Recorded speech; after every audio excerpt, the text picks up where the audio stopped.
ముత్యాల్లాంటి మాటలు ఓసారి మీకు గుర్తు చేయాలి అనిపించింది. చెప్పనా? కోటీశ్వరులు కావడం అందరికీ సాధ్యం కాదు, కానీ నిజాయితీపరులు కావడం ప్రతి ఒక్కరికీ సాధ్యమే. సుత్తితో ఒక్క దెబ్బ వేయగానే బండరాయి ముక్కలవ్వదు. దెబ్బ వెనక దెబ్బ వేయాలి. అలాగే ఒక్క ప్రయత్నంలోనే విజయం సిద్ధించదు. ఎడతెగని ప్రయత్నం కావాలి. ఒకసారి బట్టలు మాసిపోతే మనిషి ఎక్కడ కూర్చోడానికైనా సిద్ధపడతాడు. అలాగే ఒకసారి నడత చెడిందంటే ఎలాంటి పనులు చేయడానికైనా సందేహించడు. మనం మన ఆలోచనలకు బందీలం. ఆలోచనలను మార్చుకొనిదే దేన్ని మార్చలేము. గొడుగు వర్షాన్ని ఆపలేకపోవచ్చు, కానీ వర్షంలో తడిసిపోకుండా రక్షణనిస్తుంది.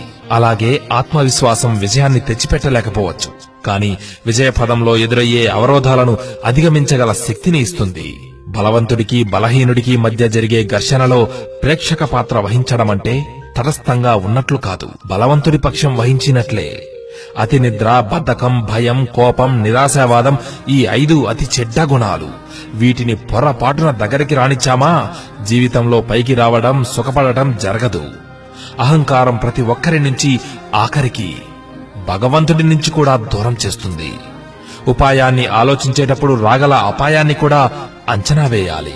తప్పును ఈరోజు కప్పిపుచ్చుకోగలిగినా రేపటికి దాని పర్యవసానాన్ని మాత్రం తప్పించుకోలేవు. బలహీనుడిని బలవంతుడు కొడితే బలవంతుడిని భగవంతుడు కొడతాడు. కాళ్ళు తడవకుండా సముద్రాన్ని దాటగలవు, కళ్ళు తడవకుండా జీవితాన్ని మాత్రం దాటలేవు.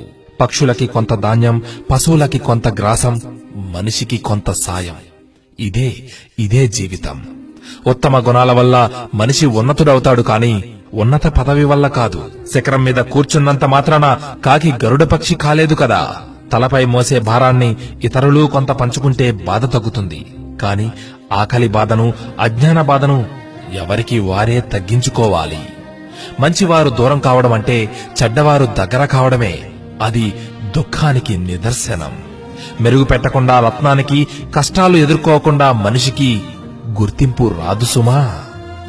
కేవలం డబ్బుంటే సరిపోదు, మంచి వ్యక్తిత్వం ఉంటేనే సమాజం నిన్ను గౌరవిస్తుంది. ఎవరి వయస్సుకు తగ్గట్టు వారి ఆలోచనలు, ప్రవర్తనలు ఉంటేనే ఆ వ్యక్తికి గౌరవం అనేది ఉంటుంది. సర్వే జనా సుఖినో భవంతు.